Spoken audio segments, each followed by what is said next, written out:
Hello YouTube, and welcome back to creating the Origin system. I'm playing Creativerse again on my Origin system world. In this episode I'm going to showcase my automated storage system that I've been building over the past month.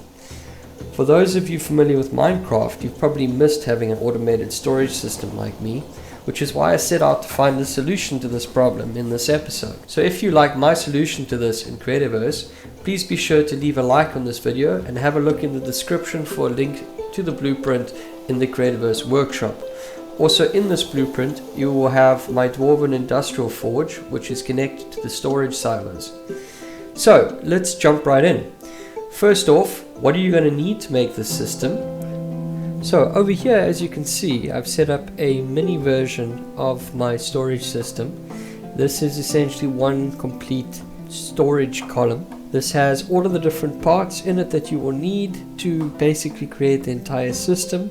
All you're doing to expand this out is essentially copying this over. So I will upload a version that has just the storage silos individually, as well as the forge that I've connected to it in the tunnels. So let's just have a look quickly and I will explain as we go.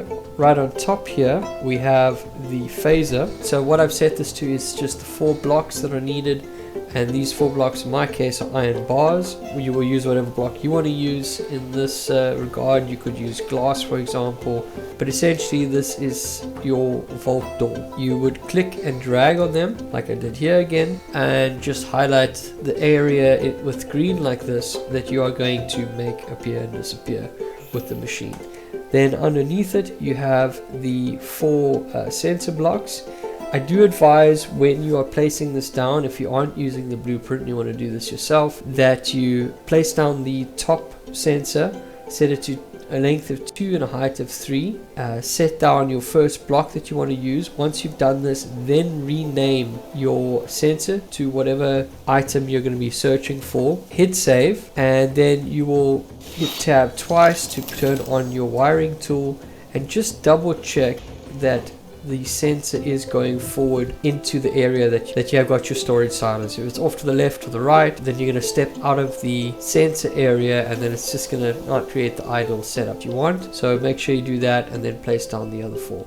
The top sensor you're setting to a length of 2 and a height of 3, and then everyone underneath that is going to go up by 1. And every time you are going to set it to the particular block that you want to search for.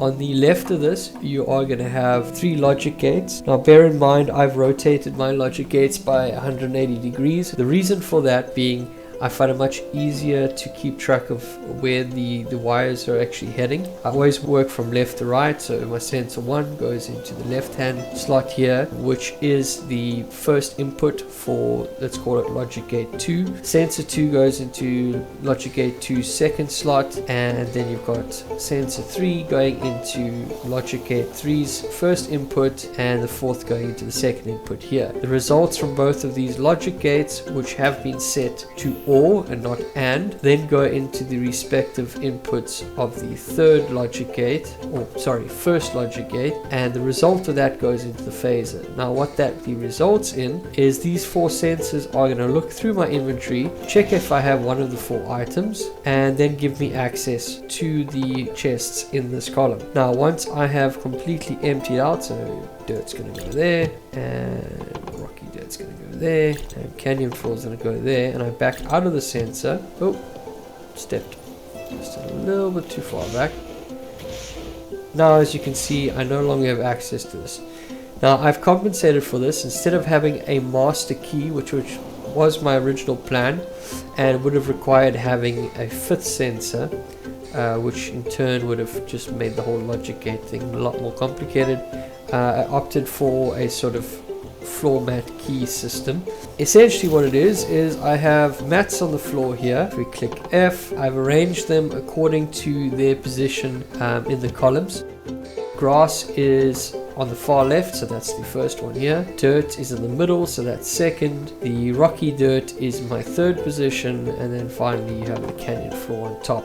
Now if you look at the setup inside here, I've changed the arrangement to 4 so that all of the items in this mat are the same size. What this does mean though is that the 4th slot here, technically actually the 1st slot, right, as you see it here.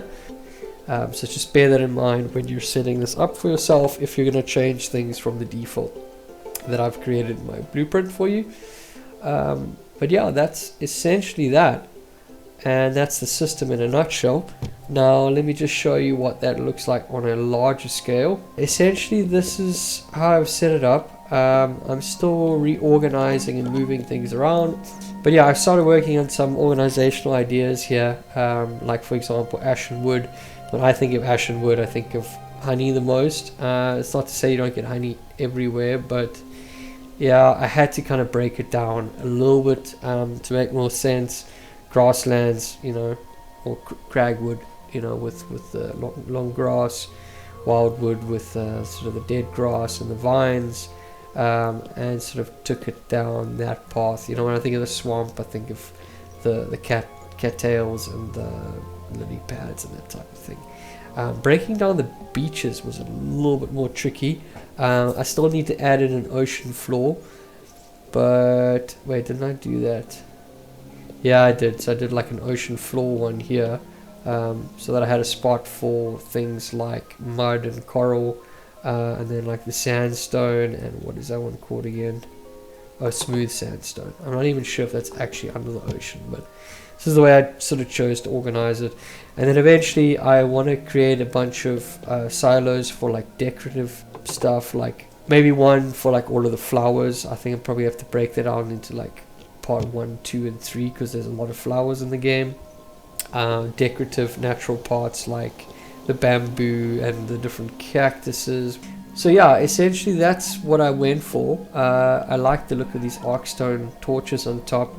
Sort of gives it the sort of mix of like ancient tech and yeah, I don't know, like Viking vibes. All of these I'm going to move out eventually. This is just how I initially had my storage set up down here.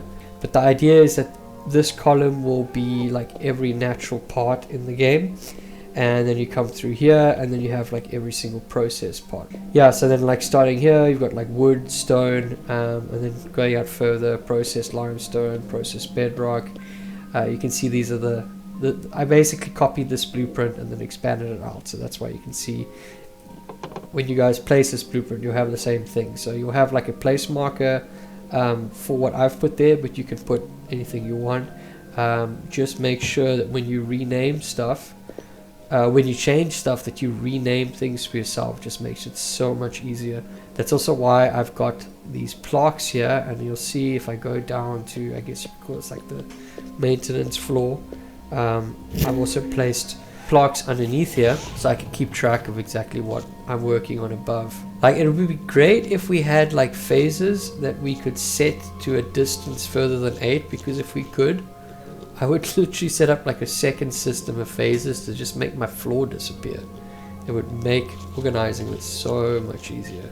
But anyway, that is what it is. I get a lot of keepers spawning down here. And then in terms of the forge, yeah, I will fix it and upload another version, but I want to get this version out to you guys because I've been working on this for so long. Just so you have something to check out and mess around with, and maybe you guys have some ideas on how to make this better. But I really like the moving lava. The problem is that it can be a bit glitchy, and what you can see happen here is that the lava like cooled off in certain areas, which is why you put moving lava in certain pieces, but you've got that there. But yeah, the moving lava combined with all of the machines creates a bit of lag, so yeah, bear that in mind. If you don't have the fastest computer, you might have some issues with lag.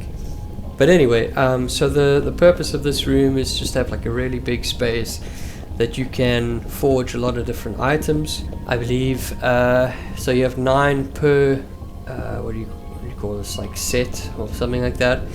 So it's 21 per times by 9.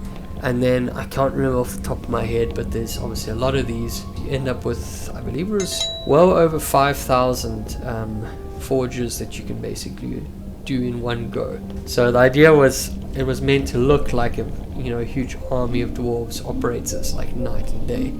So eventually I want to collect more villagers, maybe pop a couple in front of the anvils like this to make it look that it's operated at full capacity, be a little bit more. It's kind of inspired by RuneScape. That's kind of another game that I enjoy playing quite a bit, played quite a lot over the years.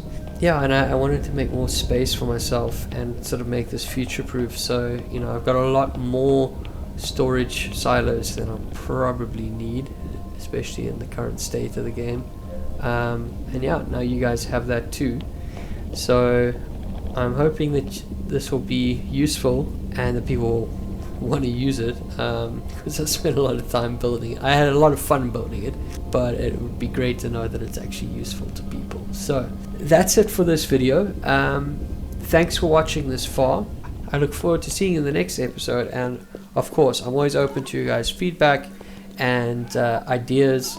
If there's something you would like to see in one of the future episodes, let me know. I'd love to get some feedback on that. I've got some ideas of things that I would like to do on this channel in the future, and some big plans for what's coming once I get a little more settled in my new job, which is also why I was away for so long. But yeah, thanks again for watching, and I will see you in the next episode. Are you bored of me? Because I am.